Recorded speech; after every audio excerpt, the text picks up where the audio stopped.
Hey there, Wranglers. How you doing? And I'm in my brand new Santa robe that got for Christmas. Might as well wear it. I might be on the road for Christmas, so we did it a little bit early. Anyway, today we're going to talk about what an idiot Jennifer Lawrence is, and I'm sure you've probably heard about this. And if you haven't, I'm here to enlighten you.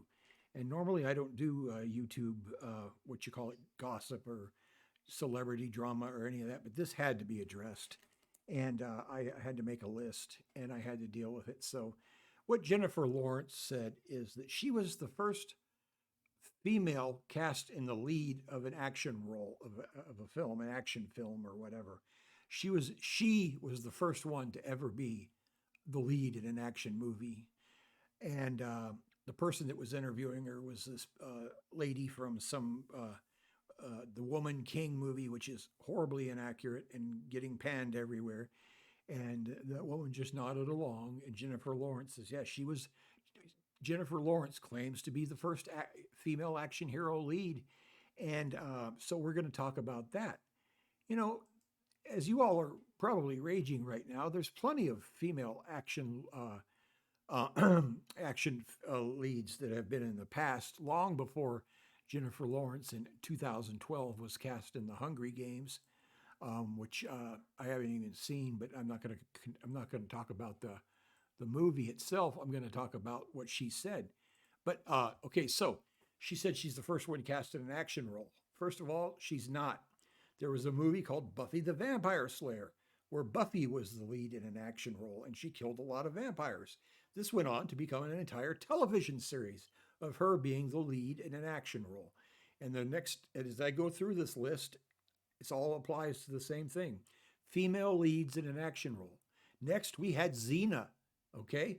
Xena had her own series for, I think, 7 or 8 years, and it was a very good series. And she was there a lead in an action role. In fact, that's pretty much what the series was action of her just basically kicking ass all over the place. Her and her little friend Gabrielle were just, tearing things apart. They were the female leads of this action show, and it was even better than the Hercules show that spawned it. So Xena, Warrior Princess, yeah, long before Jennifer Lawrence.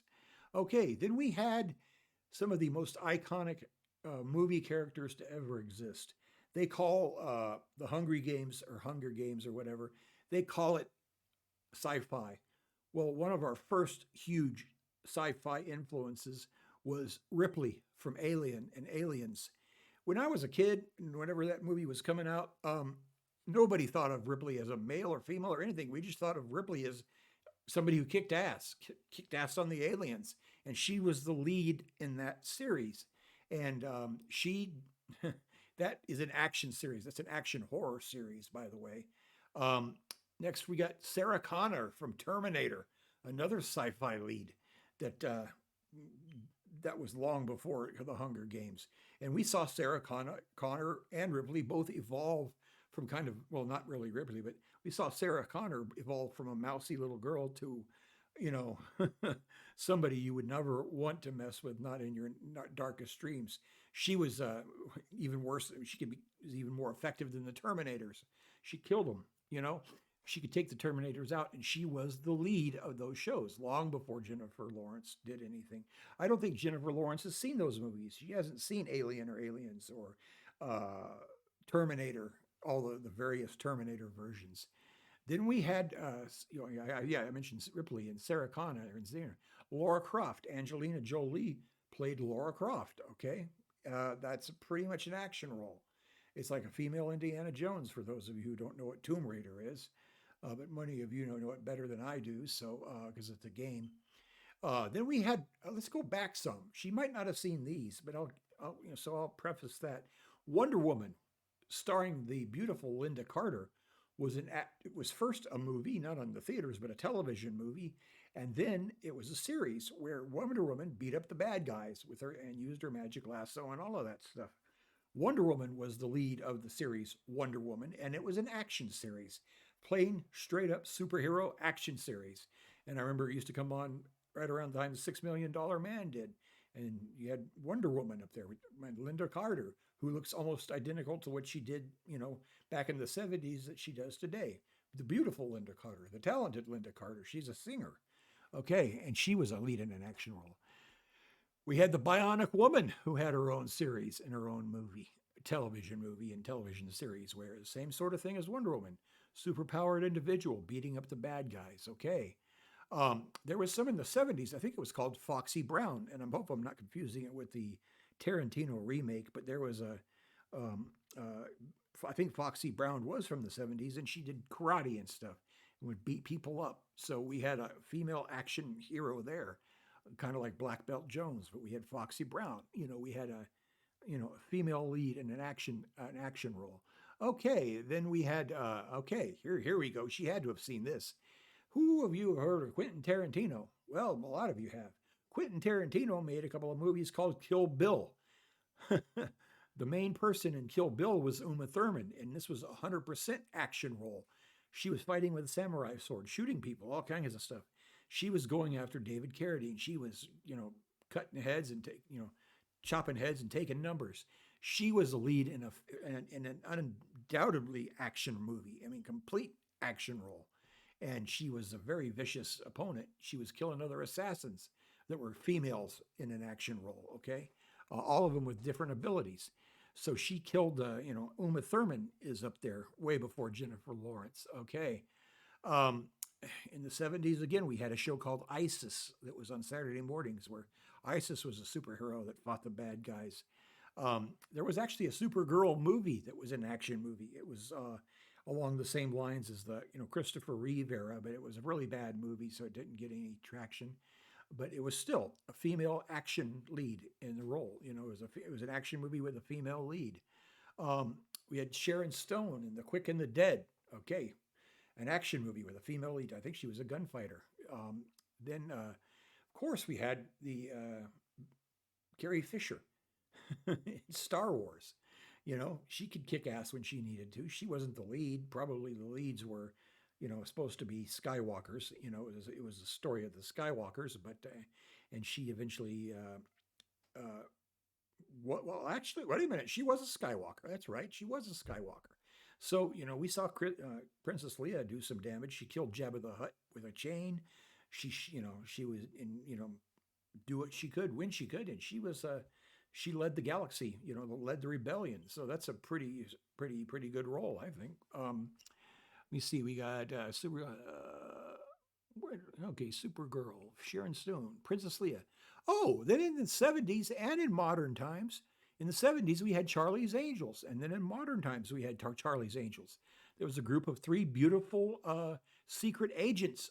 It was an action series, okay, where they did all of them had specialties, but it was an action. They had three women in action roles there. The three leads were female, and the show was an action show. Okay, and it went through different iterations, but it's Charlie's Angels, female leads of the action genre, way before Jennifer Lawrence, long before the idiot Jennifer Lawrence. Okay, then we had Emma Peel in The Avengers, played by Diana Rigg.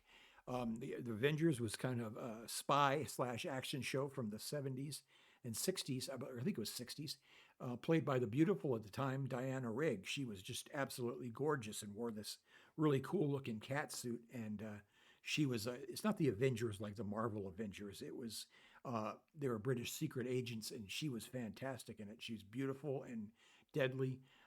You might know Diana Rigg now from Game of Thrones. She's the one that poisoned Joffrey, but she looked pretty bad now. She hasn't aged too well, but that was Diana Rigg.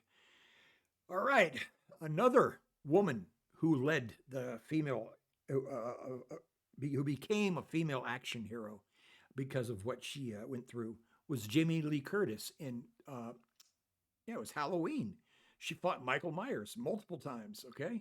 And she was an action hero. She fought him with knives. She fought him with, I think she fought, I don't know if she shot him or anything, but I haven't seen that. I've seen the Halloween movies, but I don't know them that well. I just know that she was the lead of the Halloween movies, and she fought with Michael Myers, and he was the bad guy, and she usually prevailed against him, okay?